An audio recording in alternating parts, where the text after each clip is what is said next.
La montagne est une source inépuisable de plaisir et d'émerveillement.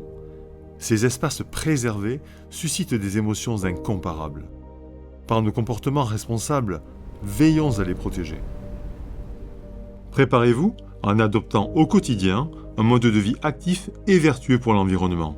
Une bonne condition physique vous permettra de profiter pleinement de vos randonnées.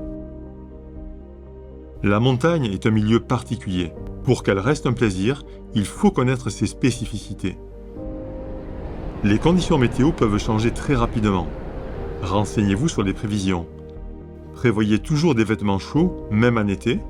Coupe-vent et polaire en cas de chute brutale de la température. Une paire de gants, un bandeau et un bonnet resteront dans votre sac en toute saison. N'oubliez pas de vous couvrir la tête et de porter des lunettes de soleil. Utilisez une crème solaire haute protection. Les chaussures sont un élément essentiel de confort et de sécurité. Les chaussures basses n'offrent pas la même stabilité que celles à tige haute qui protégeront vos chevilles. Même en été, des névés peuvent nécessiter l'usage de crampons. Si vous rencontrez de la neige dure et que vous n'êtes pas équipé, faites demi-tour. Attention, les chaînettes ne sont pas adaptées. Seuls les crampons sont efficaces. L'usage de 2 bâtons de marche est recommandé. Ils vous aideront à la montée et vous donneront plus de stabilité à la descente. Il est essentiel de s'hydrater très régulièrement au cours de la randonnée. Buvez avant d'avoir soif. L'eau est la seule boisson indispensable. L'altitude, le soleil, le vent, mais aussi le froid augmentent les pertes en eau. Ayez votre moyen d'hydratation facilement accessible. Par temps chaud, pour un adulte, prévoir un demi-litre par heure de marche. Ne buvez pas l'eau des ruisseaux ou des lacs si vous ne disposez pas d'un système de filtration. L'usage des pastilles de décontamination doit être exceptionnel. Vous trouverez toujours un point d'eau potable dans les refuges gardés. Le petit déjeuner est l'allié du randonneur. Il doit couvrir un quart des besoins de la journée. Au cours de la randonnée, faites des pauses régulières, surtout avec des enfants. Pensez aux produits locaux de qualité pour vous alimenter au cours de vos randonnées. Vous vous régalerez des spécialités du terroir tout en savourant les paysages. Le sac à dos doit être adapté à votre morphologie pour transporter matériel, vêtements et ravitaillement sans dépasser 20% de votre poids de corps. Au cours de vos randonnées, vous rencontrerez des refuges gardés, idéalement situés pour vous ravitailler, vous restaurer, obtenir des renseignements sur vos itinéraires et y passer une ou plusieurs nuits. Les refuges ne peuvent pas traiter vos déchets, redescendez-les. Le bivouac est soumis à des règles spécifiques en fonction des secteurs. Renseignez-vous au préalable. La nature est fragile, ne faites pas de feu. La baignade est très tentante dans les lacs et les torrents, surtout par temps chaud.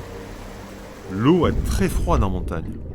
Pour prévenir un choc thermique, entrez très progressivement et ne vous éloignez pas du bord.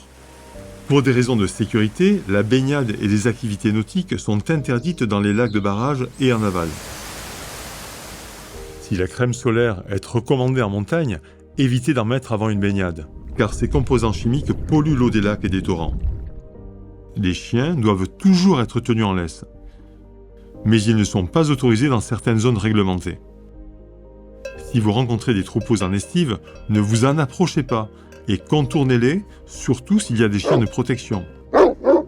Les drones sont soumis à une réglementation spécifique en montagne, ils peuvent effrayer les troupeaux et la faune sauvage.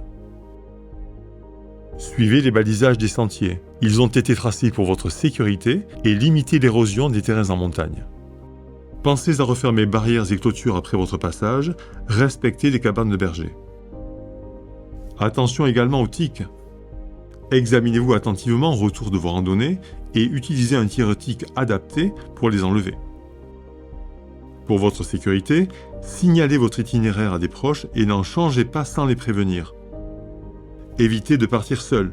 Ayez toujours un portable chargé et une batterie de secours, un sifflet, un couteau, une frontale, une trousse de secours et une couverture de survie à ne pas utiliser en cas d'orage.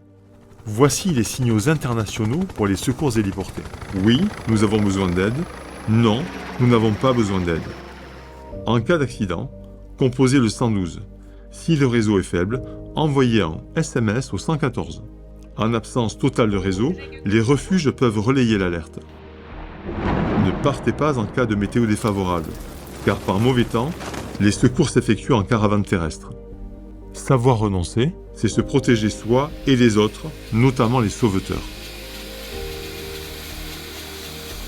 En veillant à ces recommandations, vous éviterez les principales erreurs qui peuvent compromettre votre sécurité et vous profiterez pleinement des joies et des plaisirs de la montagne.